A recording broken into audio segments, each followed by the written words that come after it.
कि वो कहते हैं कि बादलों की छांव में अपने ख्वाबों को बुनता हूँ, बादलों की छांव में अपने ख्वाबों को बुनता हूँ, सितारों के संग अपनी राहों को चुनता हूँ। दोस्तों, रावण का नाम तो आपने अनगिनत बार सुना होगा। रामायण का वही लंका नरेश, वही महाज्ञानी, वही महातपस्वी, वही महाप्रतापी राक्षस राजा जिसके तेज के आगे देवता भी थरथरा जाते थे, जिसकी तपस्या देखकर त्रिदेव तक सावधान हो जाते थे। लेकिन आज मैं आपको जो रहस्य बताने जा रही हूँ वह शायद आपने पहले कभी नहीं सुना होगा।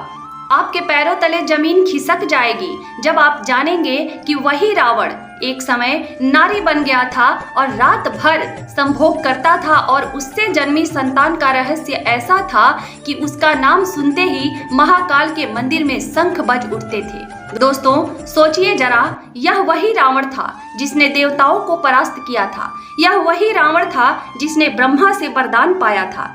यह वही रावण था जिसने शिव जी को प्रसन्न करने के लिए अपने ही मस्तक काटकर भेंट किए। यह वही रावण था जिसकी विद्या का कोई मुकाबला नहीं था, लेकिन फिर भी भाग्य के खेल से वह एक रात ऐसी स्थिति में आ गया जब उसे नारी बनना पड़ा, और वही नारी रूप उसकी जिंदगी का सबसे बड़ा रहस्य बन गया। अब प्रश्न उठता है, आखिर ऐसा क्यों हुआ? क्यों एक महाज्ञानी तपस्वी राजा स्त्री में परिवर्तित हुआ? क्या यह किसी श्राप का परिणाम था, या फिर यह किसी अद्भुत प्रयोग का हिस्सा था, या फिर यह शिव जी के किसी गहरे रहस्य का उद्घाटन था? दोस्तों, यह कहानी शिव पुराण में दर्ज है और यह इतनी विचित्र है कि सुनकर मन कांप उठता है।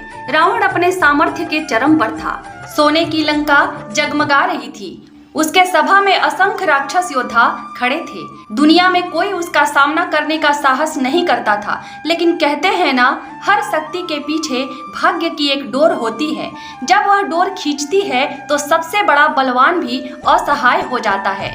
बात उस समय की है जब लंका की स्वर्णमय सभा में रावण अपने सिंहासन पर बैठा था।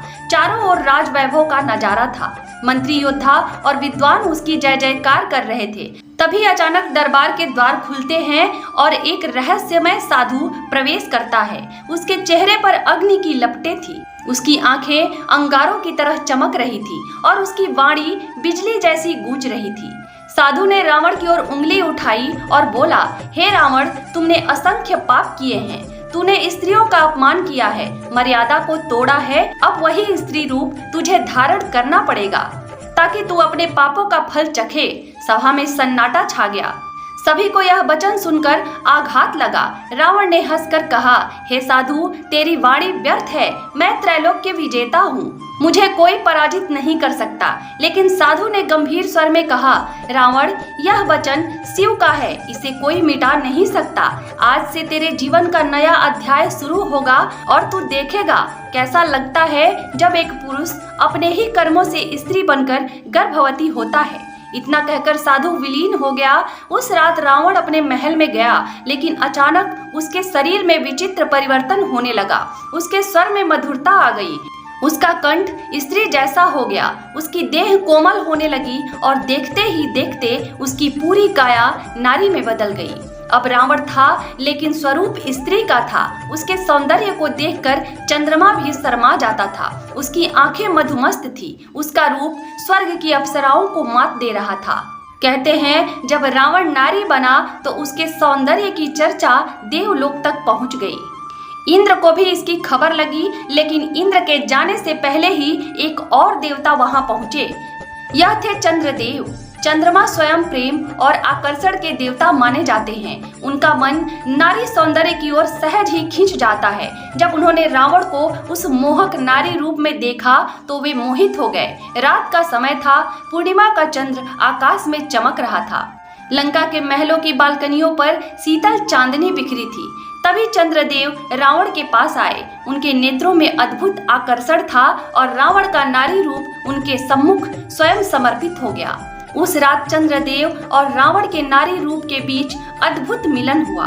वह मिलन इतना मधुर और रोमांचक था कि सारी रात लंका की हवाओं में संगीत बहता रहा, लहरें गूंजती रही और स्वर्ग तक उसकी गूंज पहुंची। उस मिलन की अग्नि में रावण के नारी रूप ने गर्भ धारण कर लिया। पहले महीने से ही उसके शरीर में परिवर्तन आने लगे। उसकी आंखों में कोमलता, उसकी चाल में मृदुलता और उसकी वाणी में मातृत्व की झलक दिखने लगी। मंत्री और सैनिक यह सब देखकर अचंभित थे, लेकिन कोई कुछ कहने का साहस न कर पाया। दूसरे तीसरे महीने तक रावण का गर्भ स्पष्ट हो गया। वह अब राज सिंहासन पर बैठते हुए भी अपने गर्भ को संभालता।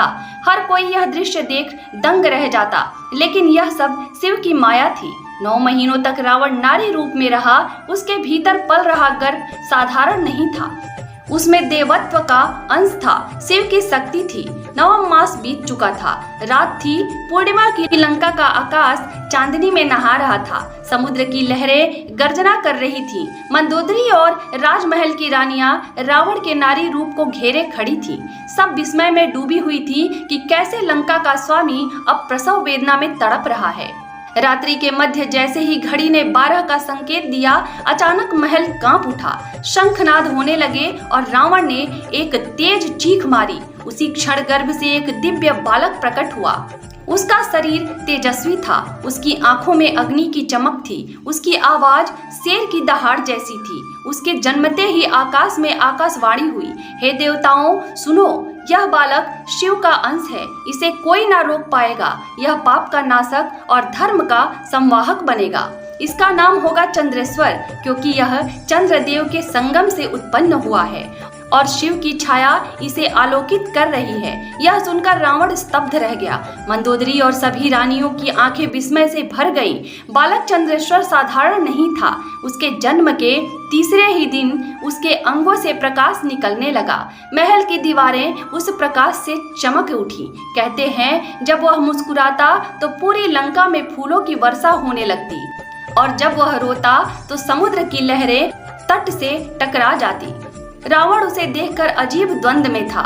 एक ओर वह जानता था कि यह संतान उसके पापों का दंड है, दूसरी ओर उसके हृदय में ममता जाग उठी थी। एक बार जब चंद्रेश्वर महज 3 महीने का था, तब उसने अपने छोटे छोटे हाथ उठाकर ऐसा मंत्र उच्चारित किया जिसे सुनकर महल की अग्नि दीपक अपने आप जल उठे। राक्षसों की सभा दंग रह गई। सबने कहा यह तो कोई दिव्य आत्मा है। समय बीतता गया। चंद्रेश्वर बाल्यावस्था से किशोरावस्था में प्रवेश कर गया। उसकी आंखों में अपूर्व तेज था। उसकी जटाओं से अग्नि की ज्योति निकलती थी। कहते हैं वह जब ध्यान करता तो समय थम सा जाता था। देवता तक उसकी साधना को देखकर चकित रह जाते। एक दिन चंद्रेश्वर कैलाश पर्वत की ओर चला गया। वहां उसने बर्फीली गुफा में बैठकर घोर तपस्या आरंभ की। उसकी तपस्या इतनी गहन थी कि स्वयं त्रिदेव भी उसकी ओर देखने लगे। 9 वर्षों तक वह तप करता रहा। अंततः महाकाल प्रकट हुए।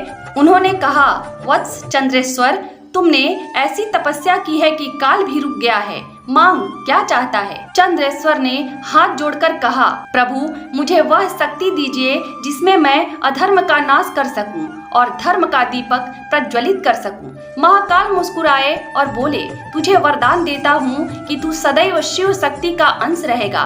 तेरा नाम जब भी लिया जाएगा वहाँ से पाप भाग जाएगा और धर्म की स्थापना होगी।